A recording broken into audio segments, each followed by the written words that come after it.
What's going on, everyone? It's Inside the Ring with Rebecca Ruber, and I am here with the one, the only Reshat, who is fighting this Saturday, November 27th at the HULU Theater in Madison Square Garden. How you feeling?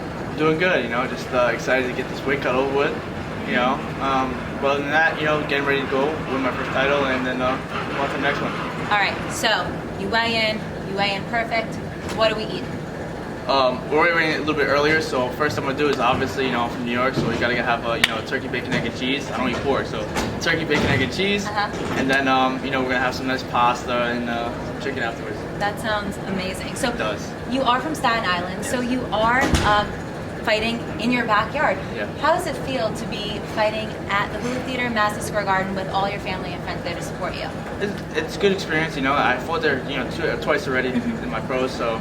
But this one, I have definitely a lot more supporters and a lot more people that were coming to visit, and to win my first title in my backyard is just a dream come true. So, when did you put on your first pair of gloves and why? I'd love to start with you from the humble beginnings. I just feel like I'm still humble, but I first started when I was 4. But I was always punching and stuff like that. But when I first started and went to the gym, I was 4.5 years old, and then it slowly started off as self-defense and then all that stuff, so then it started competing and until now. So I feel like, I'm still the same person as what I was in the beginning. I'm still learning, I'm still doing all this different stuff. You just now, it's a career out of it, so. From this fight camp, what's one thing that you've taken away that you feel like is a major life lesson that you're going to carry on even past this fight this Saturday night? Every fight is kind of the same for me. It's just different opponents, and it definitely was a little more stressful in this fight because I had 2 guys that were undefeated that kind of pulled out and changed, especially the one that happened last minute. It always teaches you to adapt, and each guy was a different kind of style, and we were preparing for a different style, and what's going to happen Saturday is just it's going to happen. And one thing I realized is once the weight cut's done, it's all out of my hands, and whatever happens is in God's hands. Do you typically watch the tape of your opponents, or does your coach do that and then you work from there? Yeah, my coach does. Yeah. I watch maybe like a minute or 2 tops. Okay. And then, my coaches are the ones that decide on what his weaknesses are and stuff like that. Me, I know if I watch them, they don't fight like me, they don't act like me, and they definitely don't have, I like to have a little more style when I fight, and none of these guys that he fought had no style, so I knew that you can't really compare them to make something different. What's one of the biggest transitions going from amateurs to professional? I get that a lot because, I have started amateur kickboxing, MMA, Muay Thai, and all that stuff, so it was a little more different from my perspective. But for me, I fought a lot of these guys. I fought the main event, in the amateur, so it's a lot different, But now you get more rounds in, you learn to be more patient, and, I'm still learning, even though I'm a prospect, but I'm still learning, and hopefully this Saturday I prove to everybody that, listen, I'm no joke in the super lightweight division.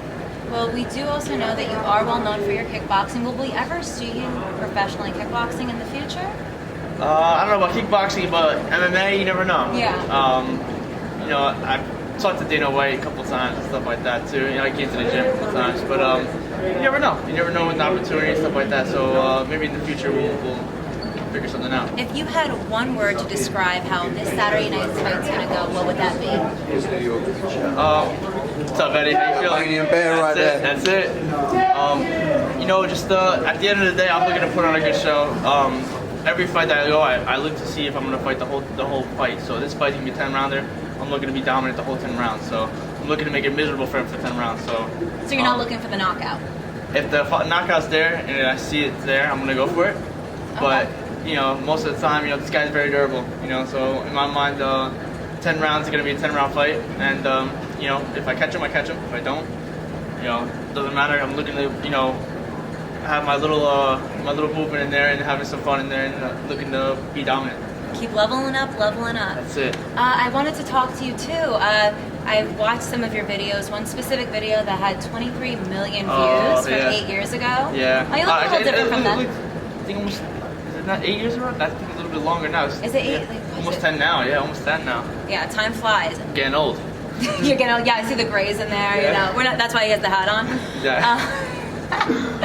But with that being said, you can see firsthand how social media makes such a difference, especially now in the age we are with TikTok fame and how overnight someone becomes famous and their lives can change forever. With that being said, you have now TikTokers, content creators such as Jake Paul getting into the ring and bringing a younger demographic to the boxing community. Do you feel like it's beneficial or do you feel like it's negative? It's beneficial for them, but those kids are not going to be watching regular boxing from now on. They're just going to be watching, internet boxing. I'm not really a fan of the internet boxing. I supported, Logan Paul and KSI the first fight because it was, out of the blue, they didn't like each other, and it was a good fight to watch. It was an undercard.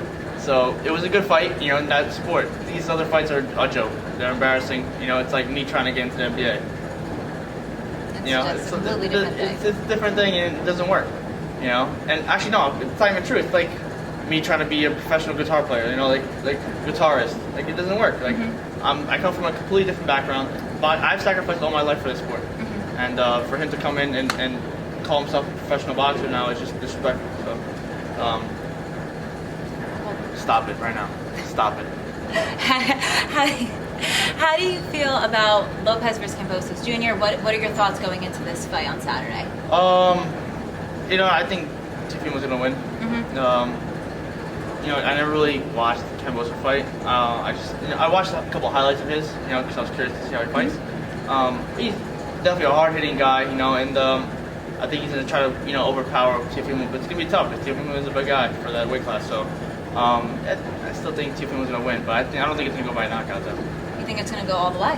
I think it's going to go decision, yeah. Feel free to shout out your socials, where people can find you, where people can follow you. Yes, follow me on Instagram, because I like Instagram the best.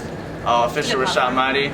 I never use TikTok. TikTok, no. I'm so bad. I'm like, I guess tell you before, I'm old-fashioned. I don't know how to use TikTok. Twitter, I don't even know how to use. We're not going to see you with the new TikTok dance trends? No, I don't think you'll ever see me doing TikTok dances. So, that's it. That's what's up, man. So I'm old-fashioned. I don't believe in that. You won't catch me doing dances. Just like stupid memes and stuff like that. You'll see me doing. But other than that, that's it. Perfect. Thank you so much, and best of luck on Saturday. Thank you.